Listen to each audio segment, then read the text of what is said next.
नासिक खैरपुर में छितन तोड़े रोलू कुतन जो आज़ार वधी वियो आहे। शहरी ने सियासी अखबारनि मुकामी इंतजामिया का मुतालबो कयो आहे त बिना देर में कुत्ता मार मुहिम शुरू कई वञे।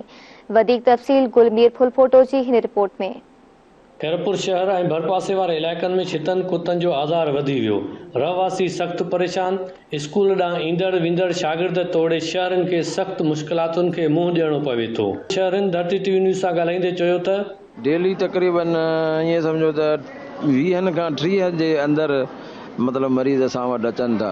कुझु खैरपुर जा हिन सां गॾु मुख़्तलिफ़ तालुकनि खैरपुर जे तालुकनि जा अचनि था पिया। जेको आहे त उन्हनि खे मिले थी पई, हर कंहिंखे बि वापसि कोन कंदा आहियूं। असां वटि वाफ़र मिक़दार में जेको आहे त ARV अवेलेबल आहे। छितनि कुतनि जो बि हींअर आज़ार वधी वियो आहे ऐं उन छितनि कुतनि जे करे आवाम खे बि काफ़ी तकलीफ़ सां मुंहुं ॾियणो थो पवे। असां इहा कोशिशि कई आहे त असां तक़रीबन हिननि खे असां कवर कयूं। असांखे 500 कुतनि जो पॉइज़न असां घुरायो आहे ऐं 500 कुता 150-200 त हाणे असां मारे चुका आहियूं। ॿिया असां हर वार्ड में 29 वार्ड्स में असां इहा मुहिम शुरू करे छॾी आहे। इंतज़ामिया खे घुर्जे त कुता मार मुहिम हलाए छितनि कुतनि जो आज़ार ख़त्म कयो वञे। टीम सां गॾु गुलमीर फुलफोटो, धरती टीवी न्यूज़, खैरपुर।